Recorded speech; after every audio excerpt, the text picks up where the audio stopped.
কাজে ডক্টর মোহাম্মদ ইউনূসের পা ধরতে তাদের খুব বেশি সময় লাগবে না। যদি পা ধরে কান্নাকাটি করে, এমনকি নরেন্দ্র মোদী চলে আসে, নরেন্দ্র মোদীর ইতিহাস আছে, সে যেভাবে মজ্জুর সরকার গঠন করার পরে তিনি একেবারে বেহায়ার মতো যেভাবে চলে এলেন মালদ্বীপে, এবং তাকে অপমান করার জন্য মজ্জু চলে গেলেন চীনে। আবার এই যে বাংলাদেশে শেষে যে আসলেন বঙ্গবন্ধুর জন্মশতবার্ষিকীর একেবারে শেষ অনুষ্ঠানটিতে, শেখ হাসিনা প্রাণান্ত চেষ্টা করেছিলেন যে নরেন্দ্র মোদী যেন না আসে। তো নরেন্দ্র মোদী একেবারে বেহায়ের মতো জোর করে এখানে আসলেন। তার ফলে কি হলো, অনেকগুলো মানুষ, যে হেফাজতের সাথে অনেক গন্ডগোল হলো, অনেক মানুষ মারা গেল, 11-12 জন লোক মারা গেল, এবং ওই যে মামুনুল হক থেকে শুরু করে অন্যান্য যারা নেতৃবৃন্দ আছেন সবাই সেখানে জেলে গেল। তো এই হলো ভারতের বেহায়াপনা। আবার যে এতটা বেহায়া হয়ে বাংলাদেশে এলো, কয়েকদিন পরে শেখ হাসিনাকে আবার নিয়ে তারা অপমান করে দিল সেখানে এয়ারপোর্টে নিয়ে, দিল্লি মানে কলকাতাতে নিয়ে। আবার এই যে শেখ হাসিনাকে তারা নিয়ে গেছে এখান থেকে, সেই শেখ হাসিনাকে যদি ডক্টর ইউনূসের মানে যাকে বলা হয় গ্রোথ প্রশমিত করার জন্য, তাকে খুশি করার জন্য যদি তারা আবার প্লেনে করে বাংলাদেশে পাঠিয়ে দেয়, সবাই আশ্চর্য হলো, আমি কিন্তু আশ্চর্য হব না।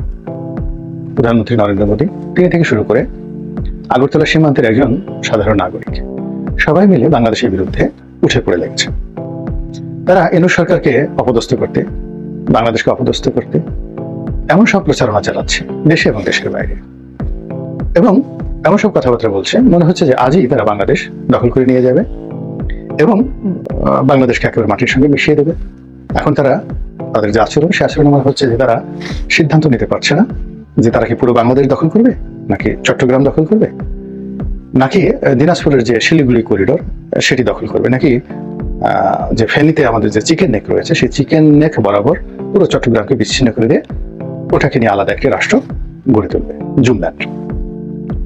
সেই অনুযায়ী তাদের সামরিক বাহিনীর বর্তমান এবং সাবেক কর্তারা কথা বলছেন, আমলারা কথা বলছেন, তারপর রাজনীতিবিদরা কথা বলছেন, সাধারণ জনগণ কথা বলছেন, আর মিডিয়াগুলো একেবারে পাগলা প্রাণীর মতো, যেন তারা পাগল হয়ে গেছে, সেই পাগলা প্রাণীর মতো তারা আচরণ করছে। তো এর প্রেক্ষিতে বাংলাদেশ তারা যেভাবে আশা করেছে যে ভয় পাবে, তারপর আত্মসমর্পণ করবে, কিন্তু বাংলাদেশের পক্ষ থেকে আসলে এরকম এখনো পর্যন্ত দেখা যায়নি। পর্দার আড়ালে কি হয়েছে সেটা বলতে পারবো না, কিন্তু বাস্তবে দেখেছি যে ডক্টর মোহাম্মদ ইউনূস তিনি ধীর থেকেছেন, স্থির থেকেছেন, কথা খুব কম বলেছেন, এবং যতটুকু কথা বলেছেন তিনি খুব পরিশীলিত ভাষায় বলার চেষ্টা করেছেন যে আমরা ভারতের সঙ্গে বন্ধুত্ব চাই, বাট সমতার ভিত্তিতে। আর তার যারা মাউথ মানে মুখ হিসেবে পরিচিত বা মাউথ পিস হিসেবে যারা পরিচিত, উপদেষ্টা আমলা থেকে শুরু করে অন্য যারা আছেন, তারা খুব কঠোর ভাষায় বলেছেন। একজন উপদেষ্টা বলেছেন যে একেবারে এই যে প্রচারণা যখন শুরু হবে, এটা তো গোয়েন্দা লেভেলে 1 মাসেরও আগে, এই যে যুদ্ধটা, বাক যুদ্ধটা যে শুরু হয়েছে তারও আগে একজন উপদেষ্টা তিনি স্ট্যাটাস দিয়ে বলে ফেললেন যে যুদ্ধটা যখন অনিবার্য তখন যুদ্ধ করতে হবে। তখন আমরা তার সেইটা দেখে মনে করেছিলাম যে তিনি আওয়ামী লীগের বিরুদ্ধে স্ট্যাটাস দিয়েছেন, বা প্রতি বিপ্লব যারা বাংলাদেশের মধ্যে ঘটাতে চাচ্ছে, সরকারকে যারা বিব্রত করতে চাচ্ছে, তিনি হয়তো তাদের বিরুদ্ধে বলেছেন। কিন্তু ঘটনা পরিক্রমায় এখন মনে হলো যে তিনি আগে থেকে জানতেন যে ভারত এরকম একটা পরিবেশ পরিস্থিতি সৃষ্টি করবে এবং তার জন্য একটা যুদ্ধ অবস্থা তৈরি করতে হবে। তো ভারতের পক্ষ থেকে যা কিছুই করা হয়েছে ওটা ভারতের জন্য বুমেরাং হয়েছে, ভারতের মধ্যে এবং ভারত বাংলাদেশ সম্পর্কের ক্ষেত্রে, এবং একই সঙ্গে বহির্বিশ্বে। বিশেষ করে বাংলাদেশ হাইকমিশন কলকাতা এবং আগরতলাতে ভারতের উগ্র হিন্দুরা যে আক্রমণ চালিয়েছে, এটা দেশ বিদেশে ভীষণভাবে নিন্দিত হয়েছে। দ্বিতীয়ত বাংলাদেশে তারা যেভাবে ভিসা বন্ধ করে দিয়েছে, তার কাউন্টারে বাংলাদেশও ভারতের যে কলকাতা থেকে যারা আসবে বাংলাদেশে সেখানে ভিসা সীমিত করে দিয়েছে। এটা ভারত কখনো স্বপ্নে কল্পনা করেনি বাংলাদেশের এরকম একটা ভূমিকা নিতে পারে।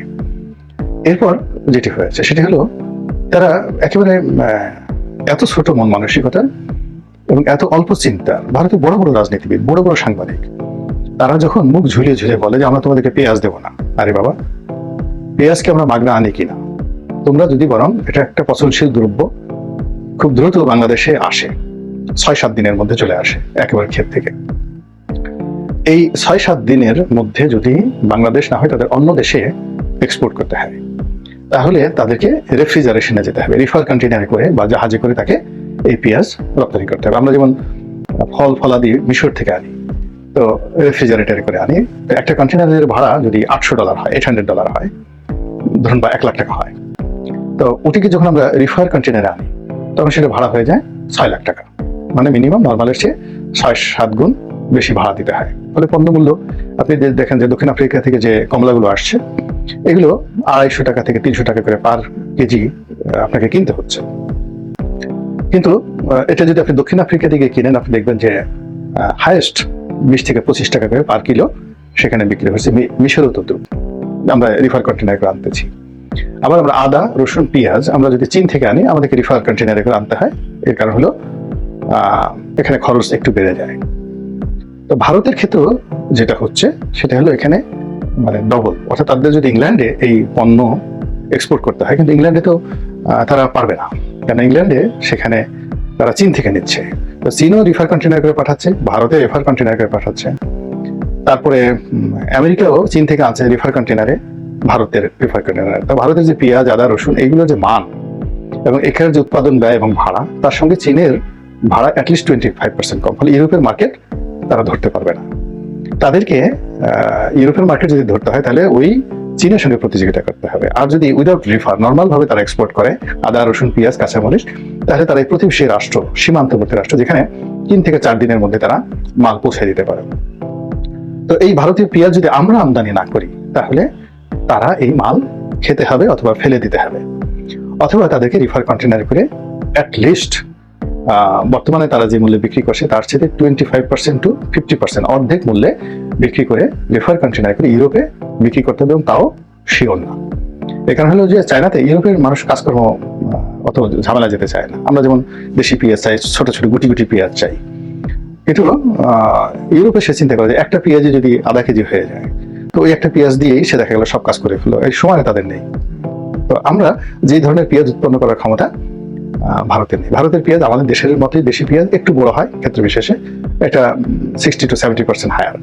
তো কাজেই সেই পেঁয়াজগুলো আমরা এনে মূলত ভারতকে রক্ষা করি, কাঁচামরিচ এনে রক্ষা করি। কিন্তু ভারত এটাকে বলে যায় আমরা তোমাদের পেঁয়াজ না দিলে খাবে কি, চিনি না দিলে খাবে কি, তুলা না দিলে খাবে কি। আমরা ভারত থেকে তুলা আনি, কিন্তু তুলার মান খুবই খারাপ, খুবই খারাপ, এবং এই খারাপ তুলার কারণে আমরা ফ্যাব্রিকে উন্নয়ন করতে পারি না। কিন্তু আমরা তুলা যদি মধ্যপ্রাচ্য থেকে, এই থেকে মানে রাশিয়া থেকে তুলা আনি, সবচেয়ে ভালো তুলা, তারপরে তার চেয়ে ভালো তুলা ইজিপ্টে, তারপরে Pakistani cotton, unbelievable, Pakistan one of the finest cotton in the world. কিন্তু ভারতে সেটা হয়তো 25% দাম বেশি যাবে। কিন্তু সমস্যাটা, লাভটা যেটা হবে যে ওই যে মার্কেটটা তৈরি হবে, কটনের যে মার্কেটটা বাংলাদেশে তৈরি হবে, তাহলে আমাদের হাই ভ্যালু প্রোডাক্টে চলে যাবে। ইজিপশিয়ান কটনের থেকে তৈরি করা যায় সুতা, এবং সুতা থেকে যে ফ্যাব্রিক গুলো, এগুলোর ভ্যালু অ্যাড হবে অ্যাটলিস্ট 50%। মানে আমরা কটনে 25% টাকা বেশি দিলাম, কিন্তু এটা দ্বারা যে আমরা ফিনিশড প্রোডাক্ট, সেটা ইয়ার্ন বলি কিংবা ফ্যাব্রিক বলি, সেটার ভ্যালু হয়ে যাবে ডবল। কিন্তু প্রথম 6 থেকে 7 মাস কষ্ট হবে, এরপরে দেখবেন যে ভারতীয় কোনো জিনিসই আমাদের দেশে আসবে না, একেবারে আসবে না। ভারত আজীবনের জন্য কিন্তু বিপদে পড়ে যাবে, এবং এটা শুরু হয়েছে। এখন আমরা পাকিস্তান থেকে আনছি, চীন থেকে আনার জন্য এই যে ভারতের প্রবলেমটাই আমাদের ব্যবসায়ীরা দাম বেড়ে যাবে, কিন্তু ওই সমস্ত জায়গা থেকে আলটিমেটলি আমদানি শুরু হয়ে গেছে, এবং পাকিস্তানের সাথে সরাসরি বিমান যোগাযোগ, সরাসরি জাহাজ যোগাযোগ, এটা ভারতের মাথা খারাপ করে দিয়েছে, একেবারে মাথা খারাপ করে দিয়েছে। কারণ হলো এই জাতিটা এমন একটা ব্যাপার, তারা যে চাণক্য নীতিতে চলে।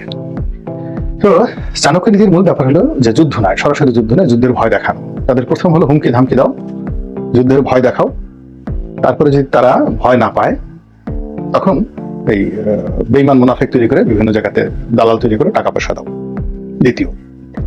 তৃতীয় হলো দূর থেকে হুমড়ি দেখাও, যে আমি এখনই মেরে ফেলবো, কেটে ফেলবো, খেয়ে ফেলবো। তো এই 3টা জিনিসই কিন্তু তারা আলটিমেটলি করে ফেলেছে বাংলাদেশের সঙ্গে গত এই 1-1.5 মাসে।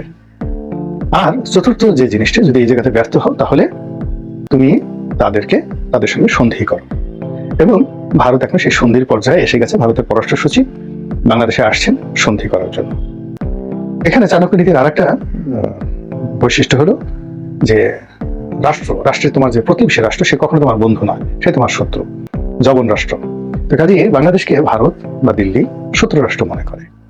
তো শত্রু রাষ্ট্র মনে করে এই যে তারা কখনোই এদের সঙ্গে যুদ্ধ যাবে, স্বাধীন ভারতের যুদ্ধ করে তারা কোন একটি রাষ্ট্র দখল করেছে, তার উপর আধিপত্য করেছে, এটা হয়নি। তারা হুমকি করেছে, তাম্বি করেছে, সিনেমা স্টাইলে বোমা নিক্ষেপ করেছে, তারপরে অনেক কিছু করেছে, এটা সিনেমাতে, বলিউড সিনেমাতে। কিন্তু বাস্তবে তারা কখনোই পাকিস্তান বলেন, চীন বলেন, নেপাল বলেন, ভুটান বলেন, বাংলাদেশ বলেন, মালদ্বীপ বলেন, শ্রীলঙ্কা বলেন, কারোর সঙ্গে তারা যুদ্ধ করেনি, এবং যুদ্ধ করে জয়লাভ করার ইতিহাসও তাদের নেই। তো কাজে বাংলাদেশের সঙ্গে তারা এই যে হুমড়ি থম্বি পর্যন্তই গেছে, এখন তারা সন্ধি করার জায়গাতে এসেছে। এখন বাংলাদেশ কি সন্ধি করবে কি করবে না, এটা বাংলাদেশের বিষয়।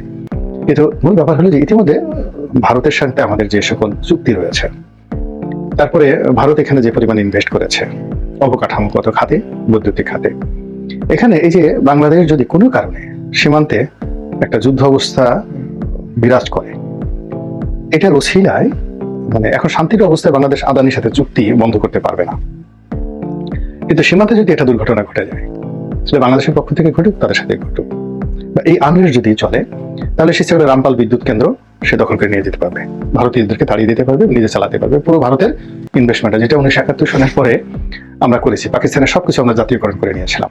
আফগানিস্তান যেটা আমেরিকানদের তাড়ানোর পরে ভারতীয় সমস্ত কর্পোরেশন গুলো তারা কিন্তু দখল করে নিয়েছে। এখানে ভারতের $8 বিলিয়ন লস হয়েছে আফগানিস্তানে। এখন বাংলাদেশের সঙ্গে যদি সীমান্তে ইউনূস সরকার বেশি না, এখান থেকে 4-5 বার কামান দাগে, ওখান থেকে 4-5 বার কামান দাগে, এই 24 ঘন্টার এই আনরেস্টকে কেন্দ্র করে ভারতের সাথে এ যাবৎ যত চুক্তি হয়েছে, এবং সেই চুক্তিতে ইনক্লুডিং ভারত আমাদেরকে যত ঋণ দিয়েছে, এই সব জিনিসগুলো বাংলাদেশ সরকার আটকায় দিতে পারবে, এবং এই যুদ্ধের কারণে সে কোনো আন্তর্জাতিক আদালতে যেতে পারবে না। এবং যদি আন্তর্জাতিক আদালতে যায়, তখন বাংলাদেশ বলতে পারবে যে তোমরা এই যে যুদ্ধ করেছো, এই যুদ্ধের ফলে আমাদের $1 বিলিয়ন। তারা যদি $1 বিলিয়ন কথা বলে, বাংলাদেশ বলবে যে আমাদের ক্ষতি হয়েছে $20 বিলিয়ন। এই বার্গেনিং এর পর্যায়ে বাংলাদেশ পৌঁছে গেছে এই সময়ের মধ্যে, যেটা ভারত বুঝতে পেরেছে। চাণক্যের দেশ তো, ভারত বুঝতে পেরেছে, আর বুঝতে পারার কারণেই এখন বাংলাদেশের সাথে সমঝোতা করার জন্য তারা উঠে পড়ে নেমেছে, এবং এই জাতিটি তাদের প্রয়োজনের জন্য করতে পারে না এমন কোনো কর্ম নেই। আপনার অবাক হয়ে যাবে যে ভারতের মুঘলদের বা সুলতানদের যেমন হ্যারেম ছিল, বা হিন্দু বড় বড় রাজা বাদশাদের যে রাজপ্রাসাদ ছিল, সেখানে দেশীয় অনেক ছোট ছোট জমিদার, দেশীয় রাজা, জেনারেল তাদের কন্যাদেরকে সেখানে দিয়ে আসতো রাজার মনোরঞ্জনের জন্য। নিজের কন্যা সেখানে পতিতা হিসেবে কাজ করত, বিনিময়ে সে তার জায়গির রক্ষা করত, রাজ উপাধি লাভ করত, আর সব জায়গায় সে গর্ব করে বলে বেড়াতো যে আমার কন্যা সেই রাজার অঙ্কশায়িনী। এইটা একদিন দুদিনের নয়, শত শত হাজার হাজার বছরের ভারতের ইতিহাসে সেটা রয়েছে। তো বোঝার চেষ্টা করে নিজের কন্যাকে অন্যের অঙ্কশায়িনী করে দেয়। এই যে অভ্যাসটা যাদের রক্তের মধ্যে আছে, তাদের কারো পা ধরতে খুব বেশি সময় লাগে না। তো কাজে ডক্টর মোহাম্মদ ইউনূসের পা ধরতে তাদের খুব বেশি সময় লাগবে না। যদি পা ধরে কান্নাকাটি করে, এমনকি নরেন্দ্র মোদী চলে আসে, নরেন্দ্র মোদীর ইতিহাস আছে। সে যেভাবে মৌর্য সরকার গঠন করার পরে তিনি একেবারে বেহায়ার মতো যেভাবে চলে এলেন মালদ্বীপে, এবং তাকে অপমান করার জন্য মৌর্য চলে গেলেন চীনে। আবার এই যে বাংলাদেশে শেষে যে আসলেন বঙ্গবন্ধুর জন্মশতবার্ষিকীর একেবারে শেষ অনুষ্ঠানটিতে, শেখ হাসিনা প্রাণত চেষ্টা করেছিলেন যে নরেন্দ্র মোদী যেন না আসে। নরেন্দ্র মোদী একেবারে বেহায়ার মতো জোর করে এখানে আসলেন। তার ফলে কি হলো, অনেকগুলো মানুষ, যে হেফাজতের সাথে অনেক গন্ডগোল হলো, অনেক মানুষ মারা গেল, 11-12 জন লোক মারা গেল, এবং ওই যে মামুনুল হক থেকে শুরু করে অন্যান্য যারা নেতৃবৃন্দ আছে সবাই সেখানে জেলে গেল। তো এই হলো ভারতের বেহায়াপনা। আবার যে এতটা বেহায়া হয়ে বাংলাদেশে এলো, কয়েকদিন পরে শেখ হাসিনাকে আবার নিয়ে তারা অপমান করে দিল সেখানে এয়ারপোর্টে নিয়ে, দিল্লি মানে কলকাতাতে নিয়ে। আবার এই যে শেখ হাসিনাকে তারা নিয়ে গেছে এখান থেকে, সেই শেখ হাসিনাকে যদি ডক্টর ইউনূসের মানে যাকে বলা হয় ক্রোধ প্রশমিত করার জন্য, তাকে খুশি করার জন্য যদি তারা আবার প্লেনে করে বাংলাদেশে পাঠিয়ে দেয়, সবাই আশ্চর্য হলেও আমি কিন্তু আশ্চর্য হব না।